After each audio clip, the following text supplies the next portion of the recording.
देखिए, दीपावली जो है हमारे हिंदुओं के सबसे बड़ा पर्व है। ये जो दीपावली का जो पर्व है सबसे धूमधाम से मनाया जाता है। और हमारे जैसे स्कूलों के अंदर भी क्या होता है कि बच्चों में एक ऐसा क्रेज होता है कि भाई दीपावली की छुट्टियां कब आएंगी, दीपावली की छुट्टियां कब आएंगी।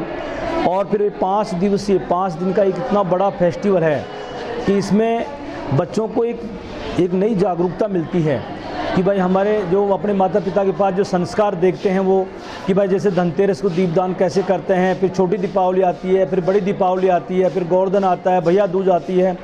और उनके जितने रिलेटिव आते हैं, जैसे घर में जैसे बुआ जी आती है या जो मिलने आते हैं, उनसे कई तरह के संस्कार सीखते हैं। तो मैं हमारे छात्रों को, हमारे सहकर्मियों को, देशवासियों को या हमारे जयपुर शहर के गुलाबी नगर में सबको मैंने दीपावली की बहुत बहुत बधाई देना चाहता हूं। और ये पर्व इसी तरह से हमारे धूमधाम से मनाते रहें। और इनके लिए मैं ये संदेश देना चाहता हूं कि जितने भी हमारे जो फेस्टिवल्स हैं, जैसे दीपावली हुई, होली हुई, इनसे एक ये प्रेरणा मिलती है कि अभी भी हमारे अंदर एक सनातन धर्म के संस्कार बने हुए हैं। और नई पीढ़ी में तो विशेष रूप से मैं ये कहना चाहूँगा कि वो इस चीज़ को लेकर के, सनातन को लेकर के या फिर संस्कार को लेकर के, संस्कृति को लेकर के उनको हम समय समय पे इन त्योहारों के माध्यम से जागृति करें।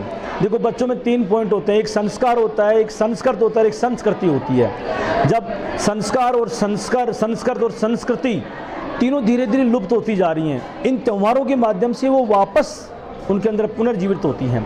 बच्चे में यदि संस्कार हैं, बच्चे को यदि थोड़ी सी संस्कृत आती है और उसमें संस्कृति आती है, तो उसमें ऑटोमेटिक एक प्रकार से उनके विकास का रास्ता प्रशस्त हो जाता है।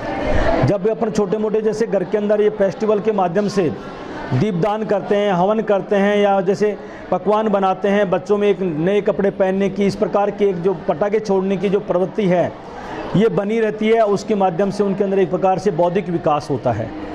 और मैं बहुत बहुत धन्यवाद देना चाहूँगा हमारे स्टूडेंट्स को, हमारे जैसे नगरवासियों को, हमारे देशवासियों को कि ये त्यौहार धूमधाम से मनाते रहें, बनते रहें और बच्चों में संस्कार, संस्कृति और संस्कृत की जागृति बनी रहे। पुनः एक थोड़ा सा ये बोलना चाहूँगा कि दीपावली का पर्व हमारे लिए बहुत ही महत्वपूर्ण है और इसके लिए मैं बहुत बहुत शुभकामनाएं देना चाहता हूँ कि दीपावली का पर्व इस तरह से धूमधाम से मनाते रहें।